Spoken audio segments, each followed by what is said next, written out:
The slow crack-up of the voice continues. Yesterday came the revelations that leading voice campaigner Thomas Mayo, the guy who basically wrote the book on why you should vote yes, secretly reckons Aboriginal Australians should be in the market for a bit more than just a new way to tell Parliament what they need. This is the first step. It's a vital step, and it puts all the explanation behind it. Pay the rent, for example. How do we do that in a way that is transparent and that it actually sees reparations and compensation to Aboriginal and Torres Strait Islander people beyond what we say and do at a rally? Reparations, pay the rent, compensation. And if you were watching last night, there was a whole lot of other stuff too. Mayo heaped praise on communists and called John Howard a bastard, which is, if you think about it, about as backwards as it is possible to get things. And today came the inevitable cleanup.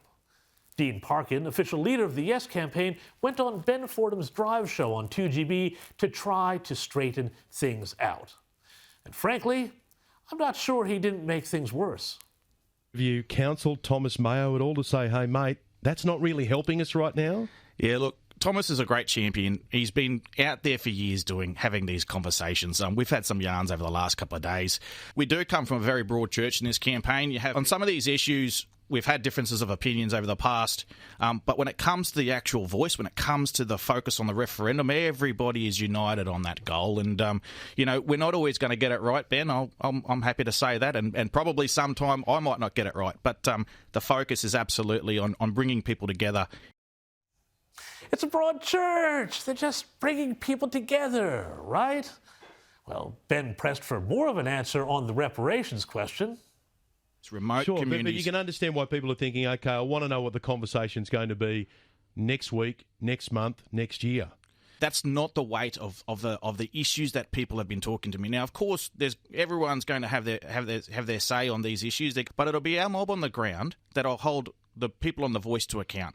They're going to have to look them in the eye and say, well, what are you doing about clean drinking water in our communities? And there's going to be enormous accountability on the members of the voice, and I think they'll be held to account.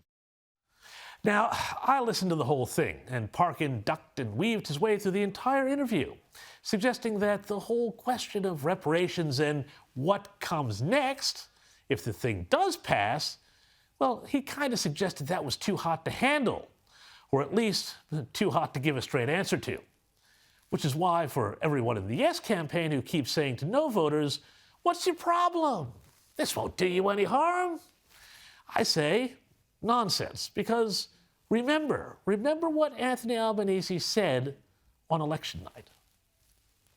I begin by acknowledging the traditional owners of the land on which we meet. I pay my respect to their elders, past, present and emerging, and on behalf of the Australian Labor Party, I commit to the Uluru Statement from the Heart in full. The Uluru Statement in full. That means voice, treaty and truth-telling. Vote one, get two free. Only it's not free, as we are already discovering. Just look at Queensland. There, the state parliament has passed treaty legislation that could lead, according to pretty much everyone involved, to hundreds of millions of dollars in compensation claims. Reconciliation indeed. Indeed, for some opposed to the voice like Lydia Thorpe, well, for her and the rest of her black sovereignty movement, it's not that the voice goes too far, but that it doesn't go far enough. Here she was in Parliament House today. It's part of a colonial system that will continue to oppress us. It has no power. It will be controlled by the Parliament. So we are here to say that we don't accept that. That is not good enough, and that we want to have a conversation with the so-called other sovereign who apparently lives in another country and apparently is named the King. And ULA elder Michael Anderson from New South Wales made clear his opposition to the referendum, saying it didn't go far enough either. The land was taken from us for nothing, but we're not that greedy. So what we're doing is we're offering a blanket to King Charles and a set of beads to be taken back to England. So, Anthony Albanese, do what you want with it, but that's a gift for the King. We're taking our land back. Taking our land back. Now, a couple of points about this. While Thomas Mayo and Lydia Thorpe may, and I repeat, may wind up voting differently in the voting booth come referendum day, the point is they are both radicals, both part of the same radical agenda that intends to rewrite race relations and quite possibly our democratic and economic relations as well. They're just on two sides of the same coin. Mayo and his mob at the Yes campaign want to work within the system. Thorpe and hers want to tear it down. Ordinary Australians get this, which is why poll after poll shows the voice flailing.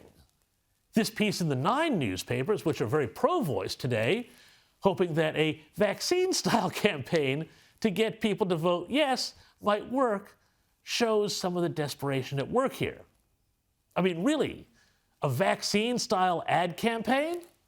Are they going to lock us out of the pubs if we vote no? Which brings us to other developments in Canberra. If you were a particularly conspiratorial type of person, you might even think that the Prime Minister's tantrums today over the Greens blocking his housing legislation are really about setting the country up for a double dissolution election and giving the government an excuse, in doing so, to kick the referendum into the never-never and spare themselves the embarrassment. Albo said today that the Greens are bringing a juvenile student politics approach which needs to be exposed, referring to the Housing Australia Future Fund. Continually deferring a bill can be taken as a block, and we are seeking advice on that, he said. And indeed, they could do that. They could use this to call another election if the Senate knocks it back for a second time in 3 months. Otherwise, we'll be going to the polls as soon as October, which, if trends continue, will deliver a humiliating defeat for the government with the referendum.